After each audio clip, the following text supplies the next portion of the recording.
مكوناتها بسيطة جدا، علشان كده اسمها رموش الست. ما شاء الله جميلة جدا وروعة، هتجربيها وهتعجبك قوي. هنبدأ مع بعض المقادير. كوبايتين من السكر، كوبايتين من المية، هنديلهم تقليبة خفيفة، وبعد كده هنضيف عصرة من الليمونة. أنا ضفت الليمونة كاملة، وبعد كده هنرفعهم على النار 20 دقيقة بالكتير، ونرفعهم على النار. وهنضيف رشة من الفانيليا ومعلقة من العسل، هنديلهم تقليبة خفيفة. وبعد كده هنجهز الخطوة التانية.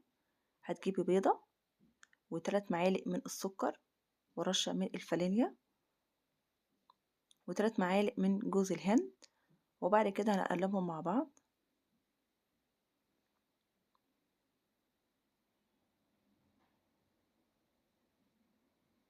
وبعد كده هننزل الخطوة التانية. هتجيبي كوباية من السمنة، وهتجيبي كوباية من السمين،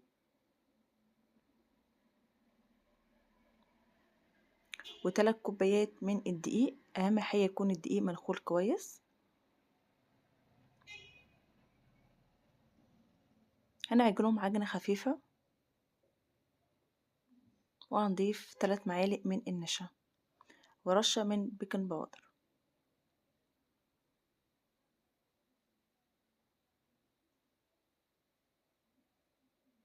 وبعد كده هنجيب مية سخنة،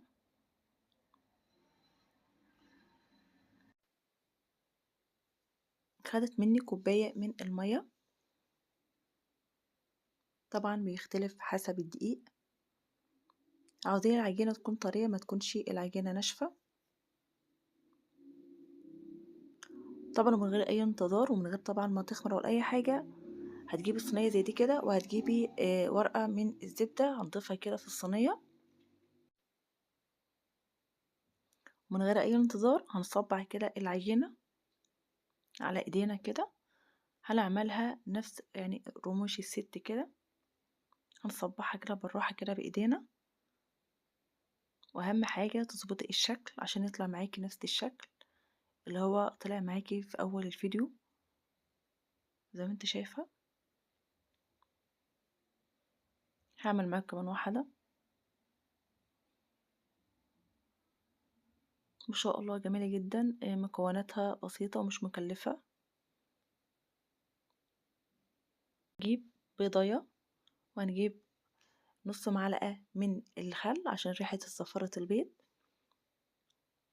تمام. وبعد كده طبعا هنضيف على العجينة الصوابع اللي احنا عملناها رموش الست كده زي ما انتوا شايفين كده. هنعملها بالبيض بالفرشة.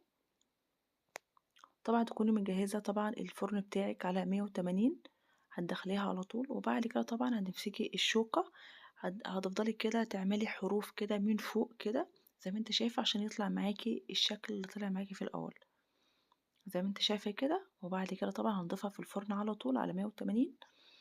طبعا هي خدت معاكي وش من فوق كده خلاص استوت معانا، وخدت وش من تحت كده على التمام.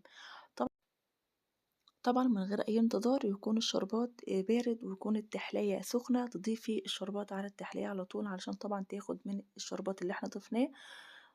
طبعا زي ما انت شايفة كده. طبعا وتقلبي التحلية كده علشان خاطر تاخد من الشربات اللي احنا ضفناه.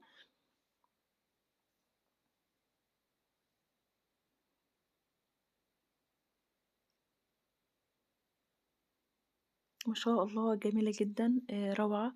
مكوناتها بسيطة، مكوناتها سهلة قوي وعلى قد ايدك كمان، مش مكلفة. احلى حاجة فيها اللي هي مش مكلفة، علشان كده اسمها رموش الست. ما شاء الله جمالها في حتة تانية. انت هتجربيها وهتشوفيها كمان. الطعم حكاية، الطعم خيالي. ما شاء الله بتقرمش مقرمشة حلوة قوي وجميلة. اتمنى طبعا يكون وصفة النهاردة عجبتك. اتمنى منك بلايك وشير. اتمنى منك بدعوة حلوة. مع الف سلامة.